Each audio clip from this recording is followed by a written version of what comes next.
आपकी भक्ति से है माँ, आपकी भक्ति से है परिपूर्ण ये संसार हो। करुणामय माँ आपका हमको सदा आधार हो। करुणामय आपका हमको सदा आधार हो। आपकी भक्ति से माँ, आपकी शक्ति से परिपूर्ण ये संसार हो। करुणामय माँ आपका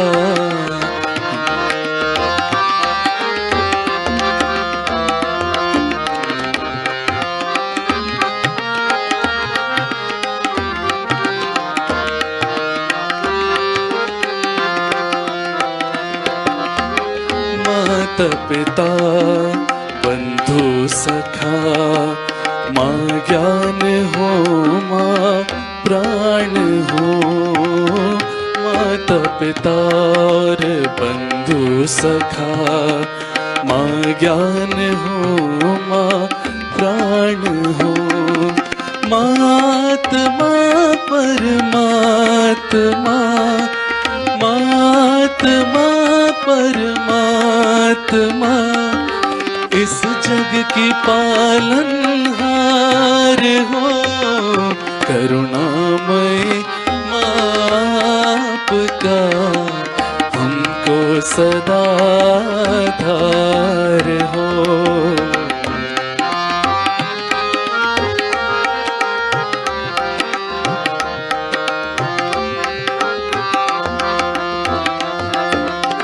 अहंकार प्रति अहंकार से हमको बचाना माँ सदा।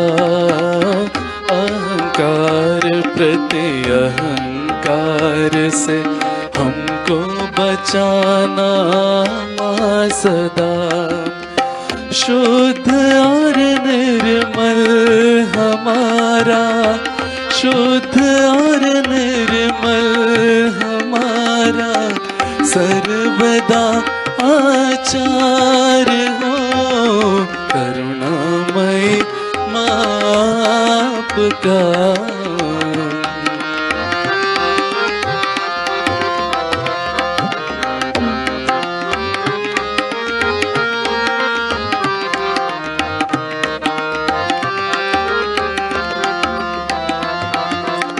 प्रेम और आनंद से हम गीत गाए आपके।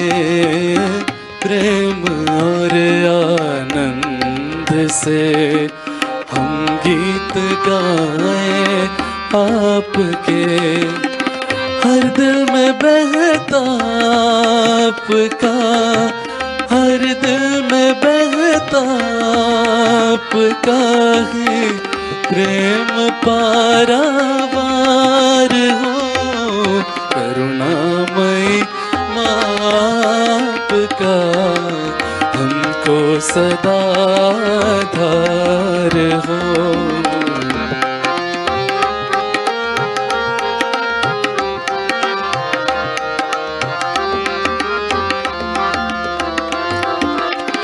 आपके आशीष से ही बह चली है सहज धारा।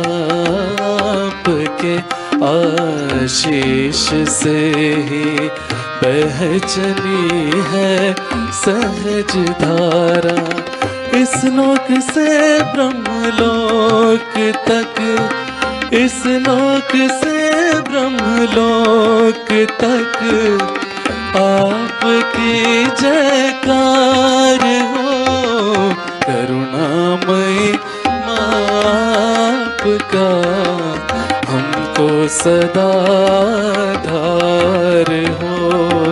करुणामय माँ का।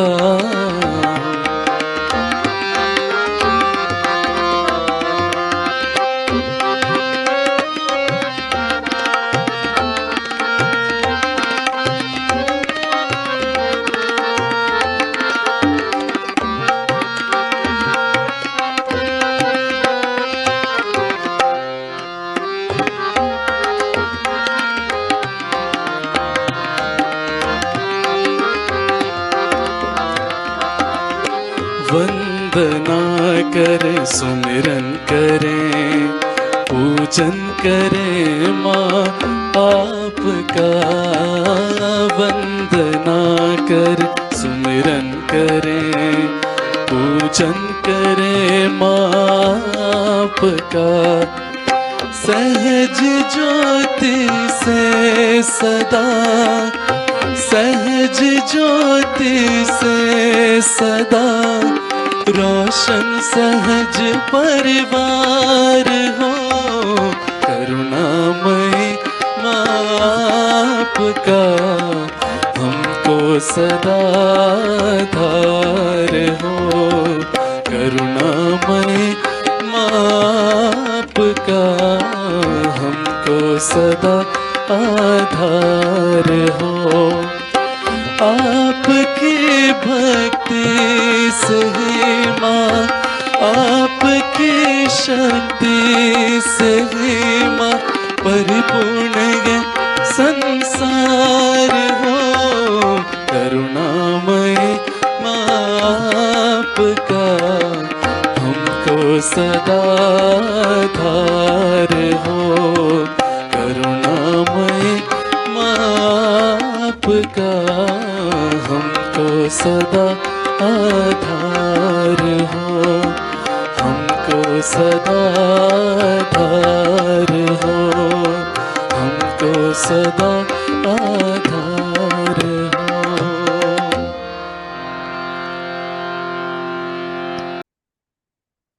देश माता जी, सभी का स्वागत है इस आनंद की यात्रा में।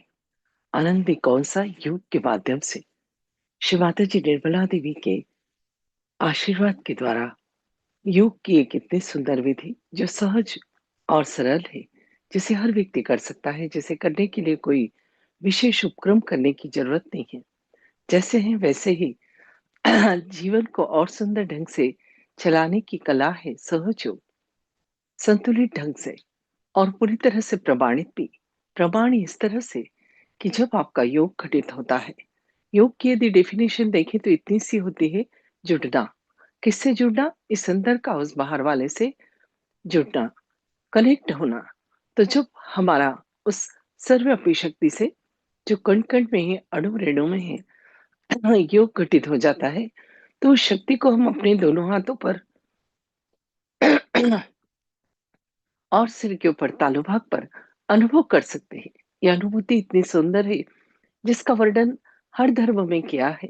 तो हिंदू धर्म में आदिगुरु शंकराचार्य ने इसका वर्णन किया है अपने सौंदर्य लहरी नामक ग्रंथ में, कि जब माँ की कृपा होगी तो सलीलम सलीलम, ठंडा ठंडा चैतन्य महसूस होगा। बाइबल में इसके बारे में लिखा है कि जब होली घुस आएगी तो कूल ब्रिज आप महसूस करेंगे। मुस्लिम धर्म में इसे रूह, तो पातंजल ने इसे ऋतंभरा प्रज्ञा और नानक साहब ने इसे अलख निरंजन कहा है। और भी बहुत सारे धर्मों में इसका नाम तो है, पर इस शक्ति को जागृत करना बहुत ही कठिन काम था, इसलिए कोई भी इसकी जागृति की बात नहीं करता था। सभी लोग कहते थे थोड़ा पूजा पाठ, व्रत उपास, दुआ, प्रेयर, बस यही कर लो। परंतु ये वक्त आ गया है और बहुत ही खास वक्त, ये ब्लॉसम टाइम है, पहाड़ का वक्त। तो जो संत साधु गिरी कंदराओं में बैठकर तपस्या कर रहे थे, ऐसा भृगु संहिता में वर्णन है, वो हम आप जैसे साधारण लोगों के बीच जन्म लेंगे और अपनी कुंडलिनी शक्ति को मां के आशीर्वाद से जागृत करेंगे। जब एक व्यक्ति की यह शक्ति जागृत हो जाती है तो हजारों लोगों की जागृत कर सकता है, जैसे एक दिए से हजारों दिए जल सकते हैं। बिल्कुल इसी तरह से सहयोग का कार्य भी होता है कि जब एक की जागृत हो जाए तो औरों की भी कर सकता है कुछ समय की प्रैक्टिस के बाद। और यह कार्य आज पूरे विश्व में 102 और 2 से 4 इस तरह से चल रहा है। इस तरह से 180 देशों में सहयोग फैला हुआ है। मेरे जैसे हजारों लाखों लोग इस कार्य में लगे हुए हैं अपने-अपने स्तर पर और प्रमाणित है इस तरह से कि जो शक्ति परमात्मा की निराकार शक्ति आपके हाथों से बहने लगती है, ठंडी या गर्म हवा के रूप में, उस शक्ति को हम अपने जीवन में बहुत सारी जगह काम में ले सकते हैं। और इस शक्ति के ऊपर बड़े-बड़े साइंटिस्ट और डॉक्टर्स रिसर्च करने में लगे हुए हैं। काफ़ी बुक्स प्रकाशित हुई हैं और डब्ल्यूएचओ में इसके शोध भी प्रकाशित हुए हैं कि जब आपके अंदर बैठी आपकी अपनी माँ कुंडलिनी जागृत होती है और आप उस सर्वव्यापी शक्ति से जुड़ते हैं, तो वो शक्ति आपके जीवन में कहाँ-कहाँ मदद करती है। आपके अंदर की दशा में क्या कॉस्मिक चेंजेस आते हैं। तो जब हमने ये योग स्कूल कॉलेजों में जाकर कराया, तो बच्चों के रिजल्ट तो अच्छे हो गए, ईक्यू, आईक्यू, मेमोरी यह सभी कुछ। परंतु जो सबसे बड़ी चीज़ देखी थी बच्चों में, वो थी संस्कार। हम सब कुछ खरीद सकते हैं पर संस्कारों को नहीं खरीद सकते और उसी की कमी हो रही है। इस देश में यदि परिवर्तन करना है तो संस्कार तो डालना ही होगा। हर बच्चे के अंदर, हर व्यक्ति के अंदर। और ये कार्य इतना बड़ा है, इतना अनमोल है कि इसका कोई पैसा नहीं लिया जा सकता। इसलिए सहयोग आज पूरे विश्व में पूरी तरह से विनामूल्य फैला है। कहीं इसका कोई पैसा लिया दिया नहीं जाता है। क्या ईश्वर को, आनंद को आप खरीद सकते? अगर खरीद सकते तो लोग रोज खरीद लाते और कहते कि ये मेरा और ये मेरा। ये तो इतनी अनमोल चीज है कि जिसका मोल ही नहीं लगाया जा सकता है। तो बच्चों के अंदर जो संस्कार डेवलप हुए वह थे, उनमें कोई बुरी आदत नहीं, वो कभी गलत रास्ते नहीं जाते हैं, गलत लोगों की संगत नहीं करते। और तो और वो बड़ों का बिल्कुल इस तरह से आदर करते हैं जैसे बड़े उनके लिए भगवान। इस तरह से बच्चों के अंदर संस्कार डेवलप होते हैं जब उन्हें नियमित ध्यान कराया जाए, सुबह शाम 10-10 मिनट, और सप्ताह में 1 दिन सेंटर ले जाया जाए। कुछ चीजें हैं जो सहज युग में अनिवार्य है, करनी ही होगी, तभी आप इसकी प्रोग्रेस कर पाएंगे। आपको इसमें कोई पैसा नहीं देना, कुछ छोड़ना नहीं, किस तरह के कपड़े पहनना होगा या इस तरह का खाना खाना होगा। कोई नियम नहीं, कोई बंधन नहीं, कोई कंडीशन नहीं। जब ये योग हमने गांव में जाकर किसानों को कराया, तो उनका ऐसा कहना था कि सालों का कर्जा खत्म हो गया। वो कर्जा इस तरह से खत्म हुआ कि फसल बहुत अच्छी आने लगी, फसल को कीड़ा नहीं लगता था। उनका ऐसा कहना है कि जब उन्होंने सहज कृषि की, मतलब बीजों को बोने के पहले माँ के समक्ष रखे, जल रखा, वो चैतन्य जल और बीज खेतों में डाला, तो फसल बहुत अच्छी आई। उस फसल की एक विशेष खुशबू थी। यही योग जब किसानों ने करा तो उसने तो फायदा देखा ही, पर जब डॉक्टर्स ने करा, अपने पेशेंट को कराया, तो ऐसी साइकोसोमेटिक डिसीज जिनका कि इलाज ही संभव नहीं था, ऐसे पेशेंट जल्दी ठीक होने लगे जब उन्हें मेडिसिन भी दी प्लस मेडिटेशन भी कराया।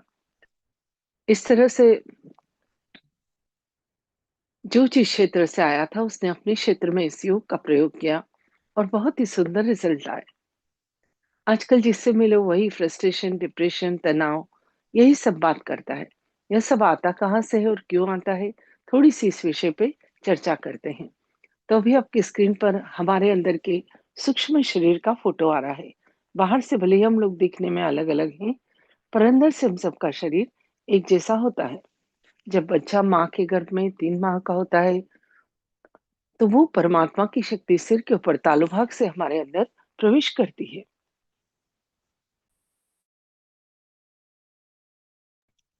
और 3 नाड़ी और 7 चक्र बनाती है। बची हुई शक्ति जहाँ रीढ़ की हड्डी खत्म होती है, वहां एक पवित्र अस्थि होती है, वहां 3.5 कुंडल बनाकर बैठ जाती है। यह शक्ति कुंडल बनाकर बैठ जाती है, इसलिए इस शक्ति को कुंडलिनी शक्ति कहते हैं। ध्यान में हम इसी शक्ति को जागृत करते हैं। जब यह माँ जागृत होती है तो 3 नाड़ी और 7 चक्र से बने इस अंदर के शरीर को संतुलित कर देती है। अब असंतुलन क्या होता है, थोड़ी सी इस विषय पे चर्चा करते हैं।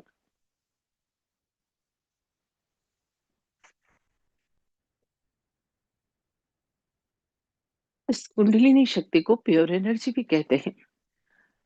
अब असंतुलन के बारे में बात करते हैं कि ये जो लेफ्ट साइड की नाड़ी है, जिसे चंद्र नाड़ी, तमोगुण की नाड़ी है, इसे left sympathetic nervous system science में कहते हैं। साइंस ने तो यह सब नाम अब दिए, हमारा अध्यात्म तो इतना गहन, कि उसमें सभी कुछ पहले से ही वर्णित है। हम लोग उसको पढ़ते नहीं क्योंकि कठिन लगता है। श्री माता जी ने वही सब कुछ चीजें सरल ढंग से अपने बच्चों के लिए पेश की है। माँ कभी नहीं चाहती कि उसके बच्चों को जरा सी भी तकलीफ हो। हम पेरेंट्स कभी अपने बच्चों को दुखी नहीं देख सकते, तो वो इस दुनिया को बनाने वाला कभी कैसे देख सकता है। तो जब यह कुंडलिनी शक्ति जागृत होती है, तो हमारे अंदर संतुलन स्थापित हो जाता है। और ये जो ईड़ा नाड़ी है, जो पास्ट को बिलोंग करती है, इसमें जो भी दोष हैं धीरे धीरे दूर हो जाते हैं। ये नाड़ी जब असंतुलित होती है, जब बहुत पुराने विचार चलते हैं, उनको भूल ही नहीं पाते, उन्हीं को दोहराते रहते हैं, उसी में खोए रहते हैं, उदास रहते हैं। ऐसे लोगों को ही low blood pressure, depression, paralysis इस तरह की प्रॉब्लम होती है। और बच्चे पढ़ाई करने बैठते हैं और उन्हें नींद आ जाती है। दूसरी नाड़ी पिंगला नाड़ी है, जिसे सूर्य नाड़ी कहते हैं, जो भविष्य की फ्यूचर की नाड़ी है। जब मन में बहुत ज्यादा फ्यूचर की प्लानिंग चलती है, भविष्य को लेकर चिंतित रहते हैं, क्योंकि ये सूर्य नाड़ी है, इसे राइट सिंपैथेटिक नर्वस सिस्टम कहते हैं। ये नाड़ी और गर्म हो जाती है, और जब ये गर्मी हमारे अंदर आती है, तो ऐसे लोगों को high blood pressure, heart attack, asthma, paralysis इस तरह की प्रॉब्लम होती है। इसलिए सभी लोग कहते हैं मत सोचो, मत विचार करो, पर कैसे? यह मन तो शांत रहता ही नहीं है, हमेशा सोचता रहता है, विचार करता रहता है। तो जब मन में बहुत ज्यादा फ्यूचर की प्लानिंग चलती है, उन बातों को हम भूल ही नहीं पाते, उन्हीं को दोहराते रहते हैं। तो ये नाड़ी सूर्य नाड़ी होने से और गर्म हो जाती है। और जब ये गर्मी हमारे अंदर आती है, तो ऐसे लोगों को high blood pressure, heart attack, asthma, paralysis इस तरह की प्रॉब्लम होती है। और बच्चे पढ़ाई करने बैठते हैं और उनका पढ़ाई में मन ही नहीं लगता। माइंड हमेशा डिस्ट्रैक्ट रहता है, अपने कार्य पे फोकस ही नहीं कर पाते हैं। तो जब हम योग करते हैं, कुंडलिनी शक्ति को जागृत करते हैं, तो उसका रास्ता होता है ये मध्य नाड़ी, सुषुम्ना नाड़ी, जिसे कि पैरासिम्पैथेटिक नर्वस सिस्टम कहते हैं, जो प्रेजेंट की या वर्तमान की नाड़ी है। जब इस शक्ति का जागरण होता है, तो जो साधक ध्यान करता है, उसका चित्त धीरे धीरे वर्तमान में या प्रेजेंट में आ जाता है। जब चित्त वर्तमान में आता है, तो सबसे पहला फायदा होता है मन शांत और प्रसन्न हो जाता है। जब मन शांत और प्रसन्न होता है, तो विचार तो अपने आप ही कम हो जाते हैं।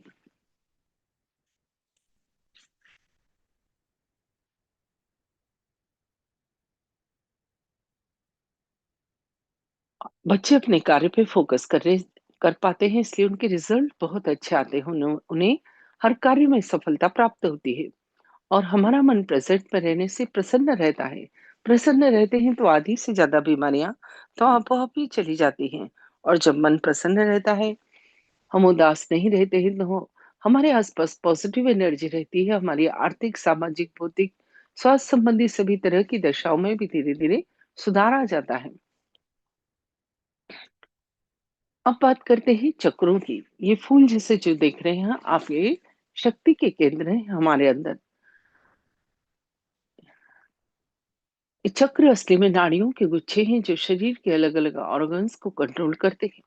हर चक्र की एक क्वालिटी है। जब कुंडली शक्ति जागृत होती है, तो इन चक्रों की क्वालिटी हमारे अंदर डेवलप होती है। क्योंकि जितने करोड़ देवी देवता हैं, सारे शरीर के अंदर ही हैं। और मुख्य मुख्य देवता मुख्य मुख्य चक्रों को संभालते हैं। तो जब कुंडली मां जागृत होती है, तो इन चक्रों पर उपस्थित सभी देवता जागृत होकर अपने आशीर्वाद हमें प्रदान करते हैं। असली में ये सभी देवता एक ही पेड़ पर लगे हुए गुरु, अंशावतार, पूर्णावतार, एक ही पेड़ पर लगे हुए अलग अलग फूल थे, जिन्हें लोगों ने तोड़ लिया और कहने लगे कि ये मेरा और ये मेरा। पर ये सब एक ही। इस तरह से जो एक सेल अमीबा से आज हम इंसान बने, एक एक गुरु और अंशावतार, पूर्णावतार इस धरती पर आता गया और अपने गुण हमारे अंदर विकसित करता गया। इस तरह से ही हमारा डेवलपमेंट हुआ और आज मानव की स्थिति में है। अब हम मानव से महामानव की स्थिति में भी पहुंच सकते हैं, कि जब आपकी कुंडलिनी शक्ति का जागरण हो जाए, तो आप औरों की कर सकते हैं। ये कुंडलिनी का जागरण एक टेढ़ी खीर थी, बहुत ही कठिन काम। इसे कर ही नहीं सकता था। इसके लिए हजारों साल तपस्या करनी पड़ती थी। माँ ने अपने बच्चों की उत्थान के लिए, उन इस मनुष्य जन्म को सार्थक करने के लिए यह कार्य बहुत सरल कर दिया। और प्रमाणित भी। तो ये चक्र नाड़ियों के जो गुच्छे हैं, जितनी भी नाड़ियां या नर्व से हाथ और पांव पर आकर खत्म होती हैं, तो मूलाधार चक्र को हाथ और हथेली जहाँ मिलते हैं, महसूस करते हैं। श्री गणेश इसके देवता हैं। और जब वो जागृत हो जाते हैं तो उनकी क्वालिटी बुद्धि, विवेक, पवित्रता, बोधिता और मंगलमयता हमारे अंदर आती है।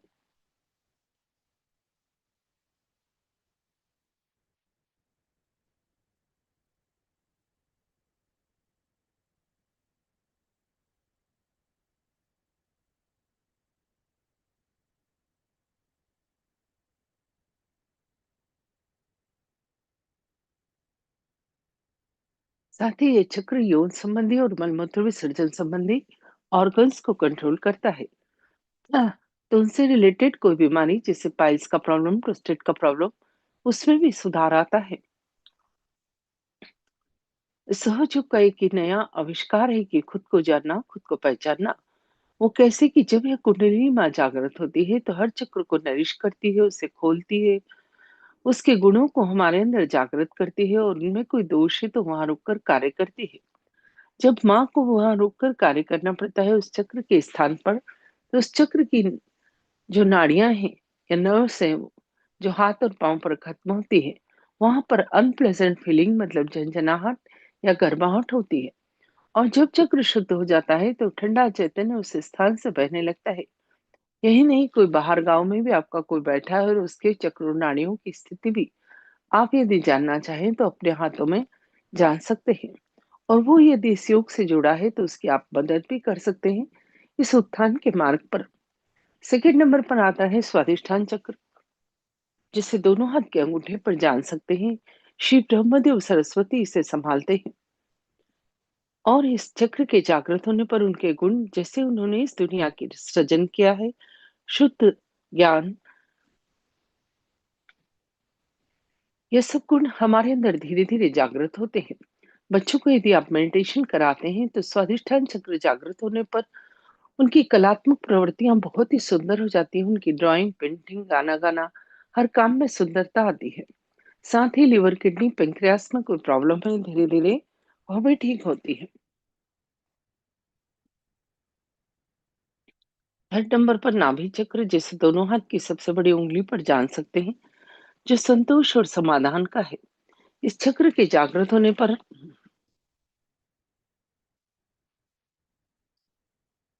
हमारे ऊपर लक्ष्मी की कृपा, पैसों में बरकत और पैसों का सुख उठाते हैं। पारिवारिक स्थिति में सुधार होता है, परिवार में प्रेम बढ़ता है। साथ ही पेट संबंधी कोई समस्या है, धीरे धीरे वह भी खत्म होती है। इसके बाद आता है भवसागर, जिसे वॉइड कहते हैं, गुरुओं का स्थान है। जो भी महान गुरु है, दत्तात्रेय, साईनाथ, उन सब का स्थान हमारे पेट में है।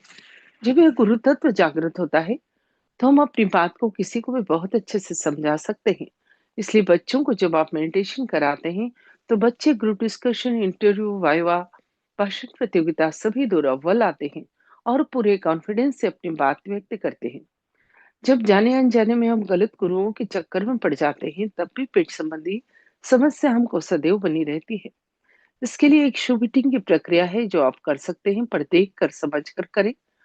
यूट्यूब चैनल पर सभी वीडियो डाल रखे हैं कि कैंडलिंग कैसे करना, शुभिटिंग कैसे करना, फुटसुक कैसे करना, बंधन कैसे लेना। तो आप चैनल सब्सक्राइब कर लेंगे तो सभी कुछ आपको देखकर देखने को मिल जाएगा और उससे आप समझ सकेंगे। सहयोग अंधविश्वास नहीं है, पूरा साइंस भी है और अध्यात्म भी। इसे पूरा समझ कर करिए तो आप ज्यादा आनंद में आएंगे और उसका रिजल्ट भी बहुत अच्छा आएगा। इसके बाद आता है हृदय चक्र, जिसे दोनों हाथ की छोटी उंगली पर जान सकते हैं। माँ जगदम्बा इसे संभालती है। और उनके जागृत होने पर उनकी क्वालिटी की पूर्ण सुरक्षा, आत्मविश्वास, ये सभी कुछ हमारे अंदर आते हैं। हमारा इम्यूनिटी सिस्टम स्ट्रांग होता है। रोगों से लड़ने की रोग प्रतिरोधक क्षमता हमारी बढ़ती है। जो बच्चे एग्जाम के समय बार बार बीमार होते हैं, कहीं ना कहीं वो बहुत डरते हैं। यदि उन्हें मेडिटेशन कराया जाए, उनका हृदय चक्र जागृत हो जाए तो उन्हें डर नहीं लगेगा, तो बार बार बीमार नहीं होंगे। जिन महिलाओं को ब्रेस्ट कैंसर की प्रॉब्लम है, कहीं ना कहीं अपने आप को बहुत इनसिक्योर फील करती हैं।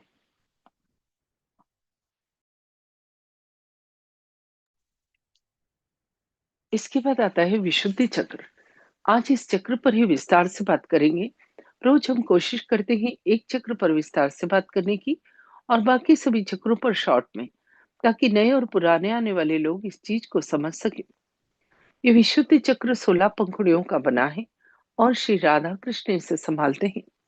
इसकी जो पंखुड़ियां बाईं तरफ जाती है बायां, जो दाईं तरफ जाती है दायां और जो मध्य में रहती है मध्य चक्र कहलाता है। यह विशुद्धि चक्र लेफ्ट विशुद्धि चक्र पर विष्णु माया का स्थान है, जो श्री कृष्ण की बहन थी, जिनके कारण आसमान में बिजली चमकती है, जलजला आता है, भूकंप होता है। उनके कुपित होने पर ही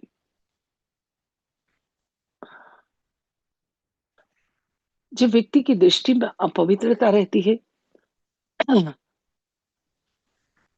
किसी भी चीज को अंदर शुद्धता से नहीं देख सकता है, आदमी या औरत कोई भी, तो यह विशुद्धि चक्र लेफ्ट विशुद्धि खराब हो जाता है। तभी एंजाइना वगैरह इस तरह की प्रॉब्लम होती है।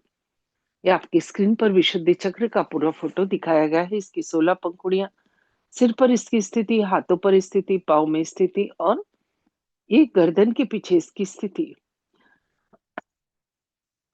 यह चक्र आकाश तत्व का बना है और इसके बारे में ये पूरी जानकारी आपको दी जा रही है। जब ये चक्र जागृत होता है तो हमारे अंदर क्या क्या क्वालिटी धीरे धीरे डेवलप होती है।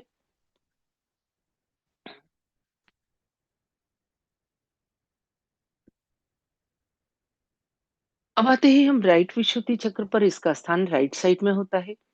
यहाँ पर शिव श्री विठ्ठल रुक्मणी का स्थान है।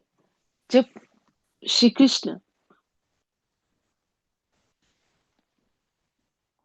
द्वारका जाकर राजा बन गए थे, जब व्यक्ति बहुत ही कड़वा बोलता है, तंबाकू खाता है, तो ये विशुद्धि चक्र खराब हो जाता है। जब ये विशुद्धि चक्र खराब होता है तभी स्पेंडोलाइटिस, थायराइड इस तरह की प्रॉब्लम होती है। इसे ठीक करने के लिए हम लेफ्ट हैंड अपनी गर्दन और कंधा राइट साइड में जहाँ मिलते हैं वहां पर रखते हैं और गर्दन को राइट साइड में घुमाते हैं और 16 बार प्रार्थना करते हैं वाणी में मधुरता प्रदान करने की। यदि ये प्रार्थना आप हृदय से करते हैं तो आपकी राइट विशुद्धि चक्र की कोई प्रॉब्लम है धीरे धीरे ठीक हो जाती है। साथ ही राइट साइड के और मध्य के सभी चक्रों को नमक के पानी में पांव रखकर फुटसुक करके ठीक किया जा सकता है। यदि आप नमक के पानी में रोज पांव रखते हैं तो आधी से ज्यादा समस्याएं आपकी वो नमक का पानी अपने अंदर शोषित कर लेता है। यह नमक के पानी की प्रक्रिया हर सहयोगी को नियमित करना है, जिसके बारे में यूट्यूब पर बताया गया है कि कैसे करना है। लेफ्ट विशुद्धि चक्र को ठीक करने के लिए हम राइट हैंड अपना लेफ्ट गर्दन और कंधा जहां मिलता है बायां, वहां पर रखते हैं दायां हाथ और गर्दन को दाईं तरफ घुमाते हैं। यहाँ पर 16 बार बोलना है कि मैं आत्मा हूँ, इसलिए मैं निर्दोष हूँ। साथ ही लिफ्ट के सभी चक्र जो ईड़ा नाड़ी पर रहते हैं, इन्हें ठीक करने के लिए हम कैंडलिंग करते हैं।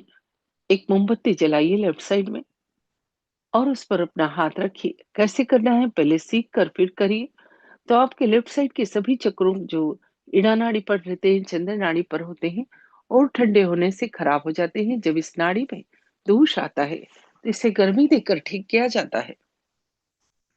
मध्य विशुद्धि चक्र पर राधा कृष्ण का स्थान है और उनके जागृत होने पर वाणी में मधुरता, व्यक्तित्व में आकर्षण, साक्षी भाव, डिवाइन डिप्लोमेसी, यह सब क्वालिटी धीरे धीरे हमारे अंदर डेवलप होती है। दोनों कंधों पर शील चक्र और ललित चक्र हैं और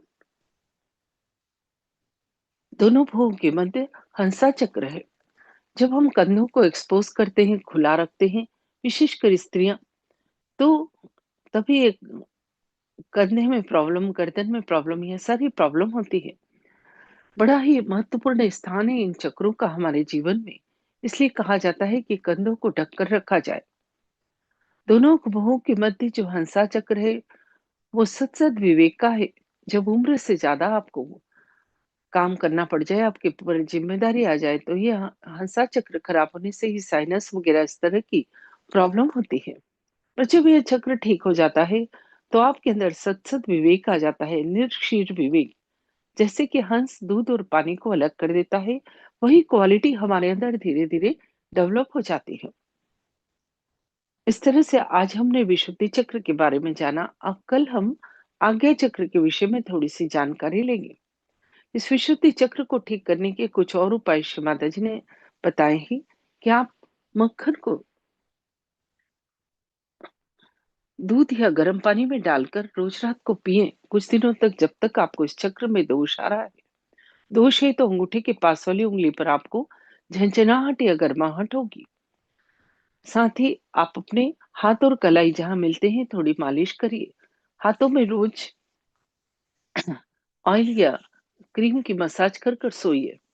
अगर आपने बहुत मंत्र बोले हैं तो भी आपके हाथों पर वाइब्रेशन नहीं आते हैं, चैतन्य की अनुभूति नहीं होती, उसके लिए आप लेफ्ट हैंड शिव माता जी की तरफ करके राइट हैंड को गर्दन पर रखकर यदि आप 16 बार कहते हैं कि शिव माता जी कृपा करके मैंने जो भी मंत्र बोले हैं उन्हें सिद्ध कर दीजिए, तो आपका ये विशुद्धि चक्र का दोष भी निकल जाता है और आपके हाथों पर ठंडा चैतन्य महसूस होने लगता है।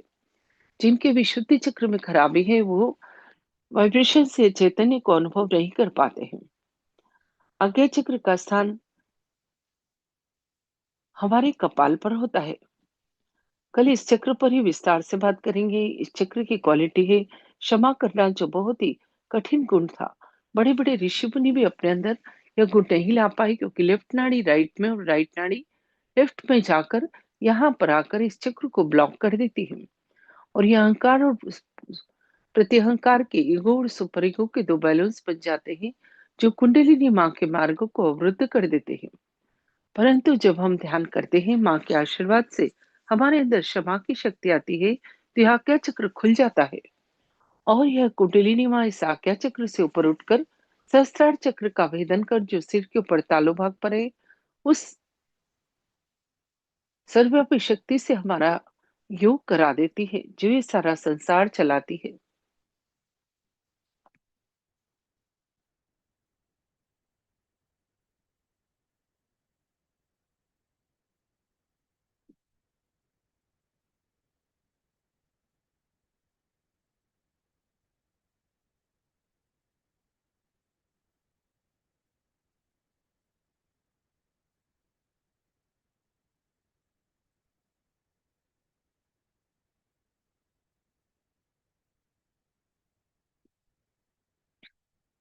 इस सहस्त्रार चक्र का स्थान सिर के ऊपर तालु भाग पर लिम्बिक एरिया में होता है।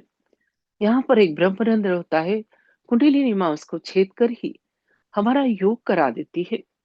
तभी हम इस कुंडलिनी शक्ति को जागृत करेंगे, जो हर व्यक्ति की व्यक्तिगत माँ है और जन्मों जन्मों से हमारे साथ है। इसका जागरण तभी होता है जब हमारे अंदर पुण्य कर्म पूर्ण हो जाते हैं और हमारी इच्छा होती है। ये एक शर्त है समझो की, सहयोग की, समझ लीजिए कि आपकी इच्छा होनी चाहिए।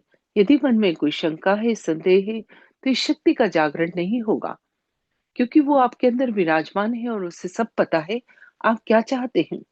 तो हम इस शक्ति के जागरण के पहले इस पंच तत्वों के बने हुए शरीर, जल, आकाश, अग्नि, पृथ्वी और वायु के, इसको जिससे हम बने हैं उसी से शुद्ध करके फिर ध्यान में जाएंगे, शक्ति का जागरण करके। जैसे एक मिट्टी का खिलौना टूट गया तो आप मिट्टी लगाकर जोड़ सकते हैं, उसी तरह से ये शरीर जिन पांच तत्वों से बना है, उनकी मदद लेकर पहले अपने आप को शुद्ध करेंगे, फिर ध्यान में जाएंगे। तो कैसे करना है सीख लीजिए। दोनों हाथों को घुटनों पर खोलकर रखें।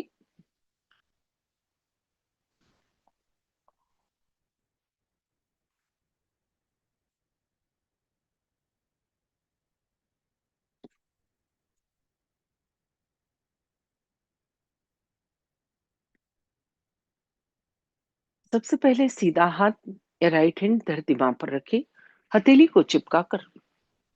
जो नीचे नहीं बैठ सकते हैं ऊपर बैठे हैं, हाथ को साइड में छोड़ दें। इन हाथों का हमारे जीवन में बहुत महत्व है। सुबह उठकर हम इनकी हाथ जोड़ते हैं, प्रार्थना करते हैं, कराग्रे वस्ते लक्ष्मी बोलते हैं। अब हाथ को उठाकर वापस गोदी में रख लें और लेफ्ट हैंड या बायां हाथ कोहनी से मुड़कर आकाश की तरफ करें। फिर से हाथ घुटने पर। अब दोनों हाथ धरती मां पर रखें। अब अपना दोनों हाथ घुटने पर खुले हुए, सीधा हाथ या राइट हैंड अपने हार्ट पर, यही हाथ अपने कपाल पर और यही हाथ सर के पीछे और यही हाथ सिर के ऊपर तालू पर। थोड़ा सा देख लीजिए। ये उंगलियों को तान देंगे और हथेली की चमड़ी से सिर की चमड़ी को 7 बार, जिस तरह से घड़ी का काटा घूमता है, क्लॉकवाइज घुमाएंगे। वहीं पर हाथ ऊंचा करके उस शक्ति को फील करेंगे। थोड़ा आगे पीछे करके, थोड़ा दाएं बाएं करके और तालू से ऊपर नीचे कर कर देखेंगे। दूसरे हाथ से भी चेक करेंगे। फिर दोनों हाथ आकाश की तरफ, गर्दन पीछे, और एक प्रश्न पूछेंगे जैसा इसका नाम है उतना ही सहज और सरल, जिसे हर व्यक्ति कर सकता है, जिसे करने में कोई परेशानी नहीं हो।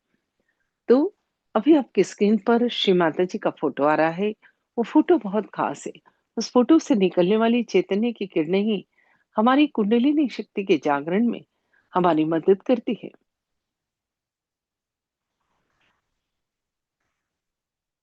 ये फोटो बहुत खास है। इस फोटो का एक विशेष आकार प्रकार है। तो दोनों हाथ थोड़े से हृदय तक लाएं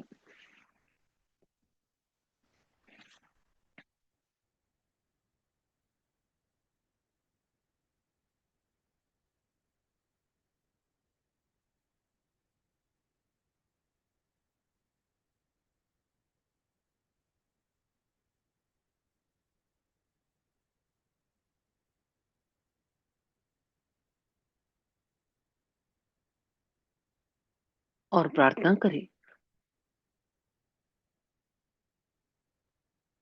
माँ, कृपा करके मुझे योग प्रदान करो।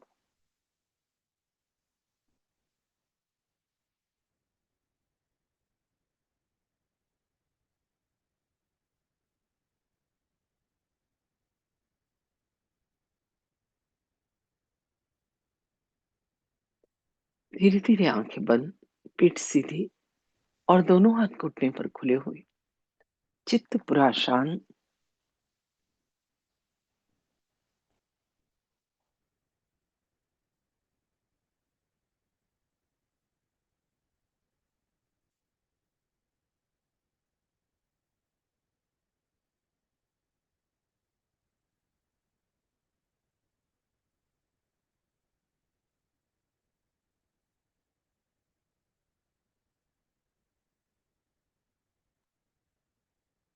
विचारों से भी कहते हैं थोड़ी देर के लिए आप जाओ।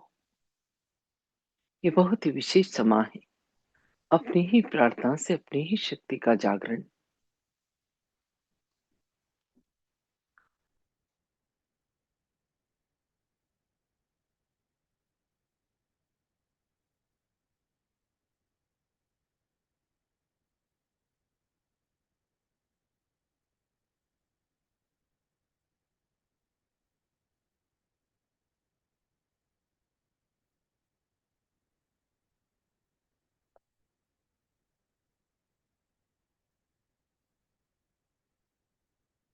अब अपना सीधा हाथ, ये राइट हैंड, धीरे धीरे धरती मां पर रखें। अंदर बैठी कुंडलिनी मां या श्री माता जी से प्रार्थना करें इड़ा नाड़ी के शुद्धिकरण की। इड़ा नाड़ी का स्थान रीढ़ की हड्डी के थोड़ा सा बाईं तरफ। प्रार्थना करेंगे माँ, इस नाड़ी के सभी दोष विकार, जन्मों जन्मों से आई खराबियां, कुसंस्कार, आलस, इन सभी को आप सीधे हाथ के द्वारा धरती पांव में समा दो।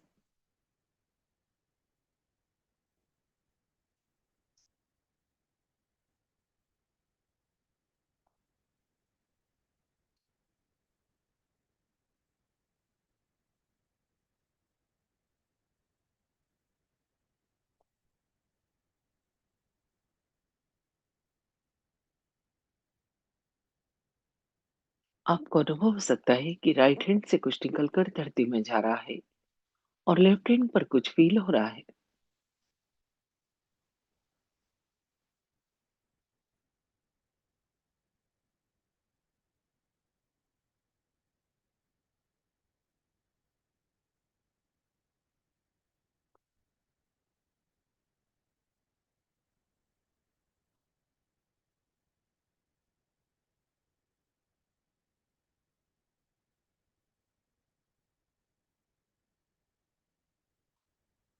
हाथ उठाकर धीरे-धीरे घुटने पर खुला हुआ राइट हैंड, अब अपना लेफ्ट हैंड या बायाँ हाथ, उल्टा हाथ कोहनी से मोड़कर आकाश की तरफ, पिंगला नाड़ी के शुद्धिकरण की प्रार्थना। पिंगला नाड़ी का स्थान रीढ़ की हड्डी के थोड़ा सा दाईं तरफ या राइट साइड में। पूर्ण हृदय से प्रार्थना करेंगे, पूरी विनम्रता के साथ। माँ, कृपा करके मेरी पिंगला नाड़ी के सभी दोष, विकार, भविष्य की चिंताएं, अतिरिक्त गर्मी, इस सभी को आप बाएं हाथ के द्वारा, लेफ्ट हैंड के द्वारा आकाश तत्व में समा दो।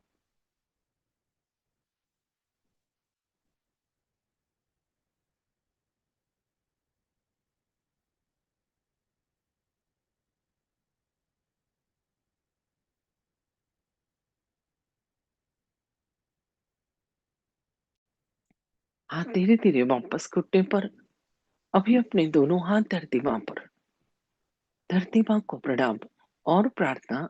हे धरती माँ, अभी भी मेरी दोनों नाड़ियों में यदि कोई दोष बाकी है तो कृपा करके आप अपने अंदर शोषित कर लो।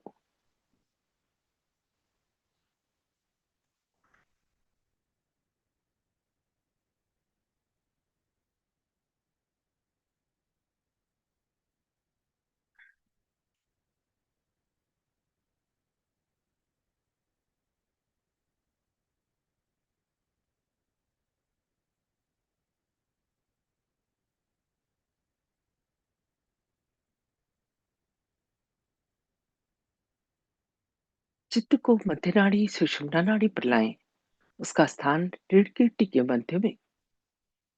प्रार्थना करें, माँ, कृपा करके मुझे वर्तमान में स्थापित कर दो। मेरी सुषुम्ना नाड़ी को जागृत कर दो। दोनों हाथ घुटने पर खुले हुए,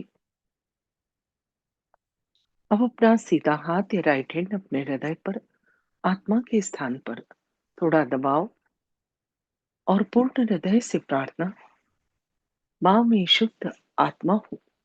मैं ये शरीर, मन, बुद्धि, अहंकार कुछ भी नहीं।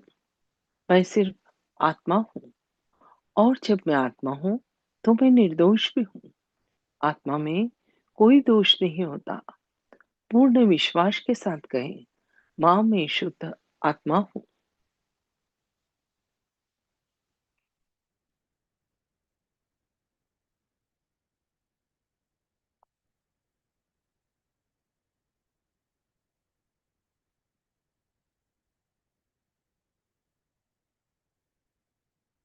जब हम इस तरह से कहते हैं कि मैं शुद्ध आत्मा हूँ, तो कुंडलिनी माँ बहुत प्रसन्न होती है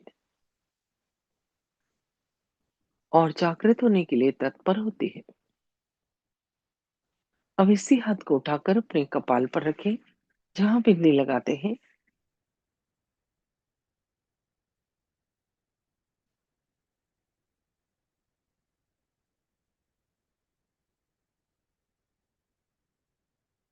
थोड़ा दबाव दें और थोड़ा सर झुकाएं।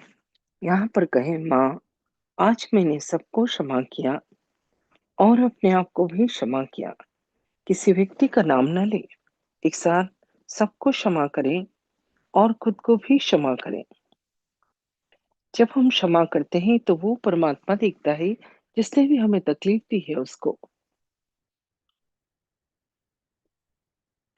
अब इसी हाथ को सर के पीछे रखें और गर्दन थोड़ी सी पीछे झुकाएं।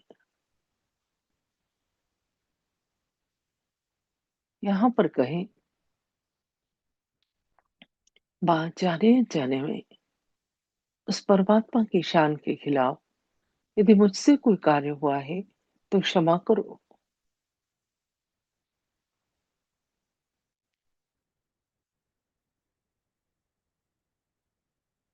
अब इसी हाथ को उठाकर हथेली को तान कर सिर के ऊपर तालू पर उंगलियों को फैला देंगे।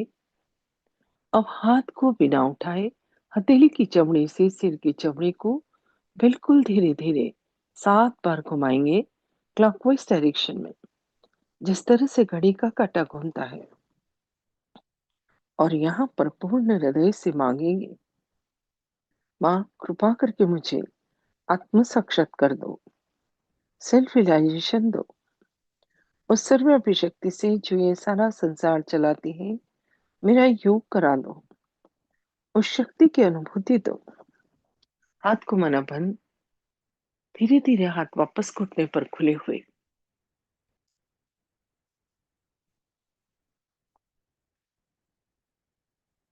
थोड़ी देर ध्यान लगाएं।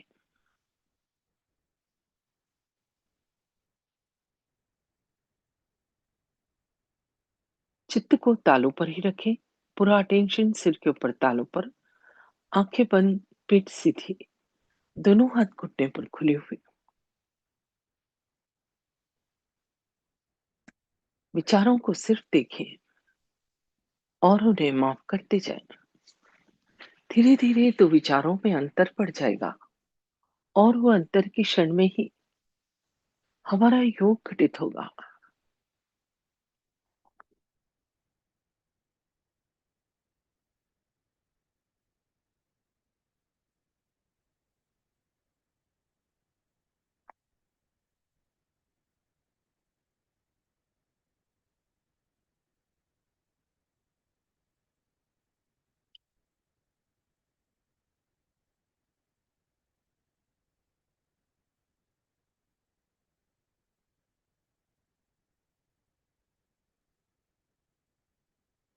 तो विचारों के बीच विलंब का क्षण ही महत्वपूर्ण है।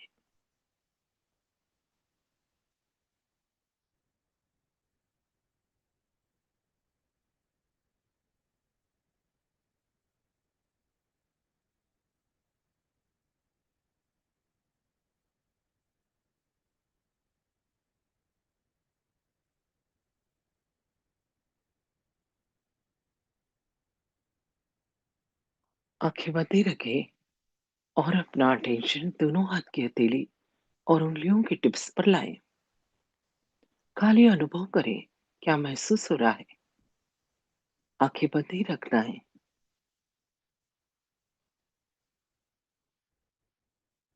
हाथों में ठंडा या फिर गर्म, उंगलियों की टिप्स पर कुछ झंझनाहट, हथेली में कुछ गोल घूमता हुआ, हाथ भारी हुए हों, ऐसा कुछ भी दोनों हाथ में या एक हाथ में महसूस होगा। ये जो अनुभव हो रहा है, ये इस बात का प्रमाण है कि हमारी शक्ति का जागरण हो गया।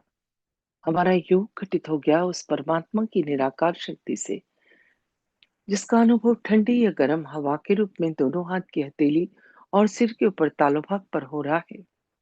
और अधिक जानने के लिए सीधे हाथ को उठाकर सिर के ऊपर तालू पर लाएं। राइट हैंड हाथ को बालों से 4-5 इंच ऊपर रखें और अनुभव करें तालू से निकलती हुई ठंडी या गर्म हवा हथेली को छूती हुई। कंफर्म करने के लिए हाथ थोड़ा तालू से आगे पीछे, थोड़ा दाएं बाएं और तालू से ऊपर नीचे कर कर देखें। किसी किसी को तो बहुत ऊपर तक ठंडक का एहसास होता है। वापिस हाथ नीचे ले आए। अभी दूसरे हाथ से चेक करें। हाथ को तालू से थोड़ा ऊपर रखें और अनुभव करें तालू से निकलती हुई ठंडी या गर्म हवा हथेली को छूती हुई। इस हवा को चैतन्य वाइब्रेशंस कहते हैं। अनुभव करें, बहुत ही सूक्ष्म कार्य है। ध्यान से हाथ को थोड़ा तालू से आगे पीछे, थोड़ा दाएं बाएं और तालू से ऊपर नीचे कर कर देखें। अभी अपने दोनों हाथ आकाश की तरफ, गर्दन पीछे और मन में एक प्रश्न पूछे। माँ, क्या यही वो शक्ति है जो सारा संसार चलाती है? क्या यही परमात्मा के प्रेम की शक्ति है? क्या यही डिवाइन पावर है? उत्तर में आपके हाथों पर और स्पष्ट अनुभूति होगी। जो अनुभव हो रहा था ठंडी या गर्म हवा का, और बढ़ जाएगा। हाथ धीरे धीरे वापस घुटने पर।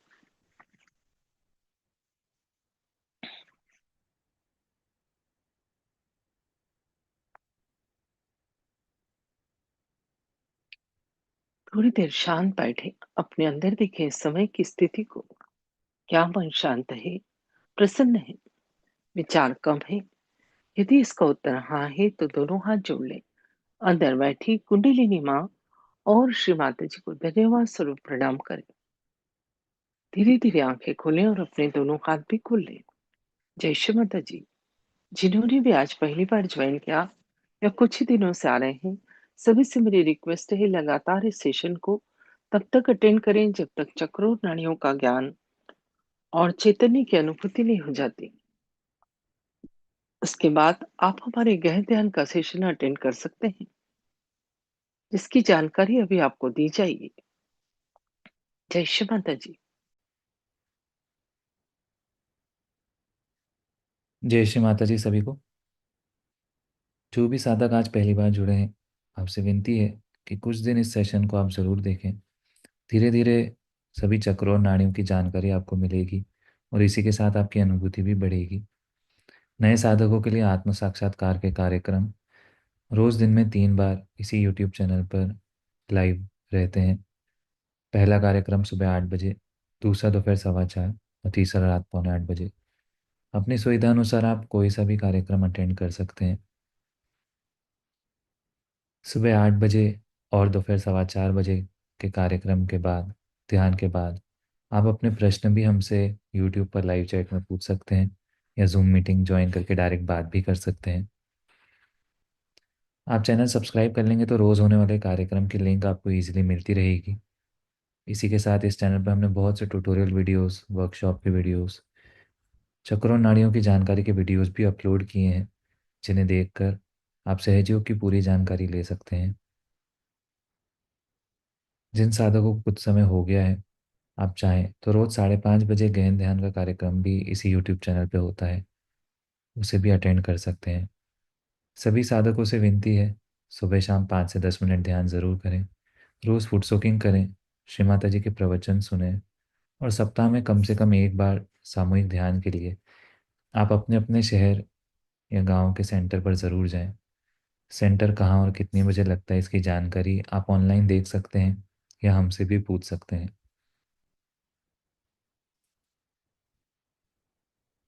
नए साधकों के लिए हम एक बार और बताना चाहेंगे कि आपके कोई भी प्रश्न है तो सुबह 8 बजे या दोपहर 4:15 बजे के कार्यक्रम में ध्यान के बाद आप अपने प्रश्न हमसे लाइव पूछ सकते हैं। सभी को जय श्री माता जी। आज का कार्यक्रम अब हम यहीं समाप्त करते हैं। आज के ध्यान और आनंद के लिए श्री माता जी को कोटि कोटि धन्यवाद, कोटि कोटि प्रणाम। जय श्री माता जी।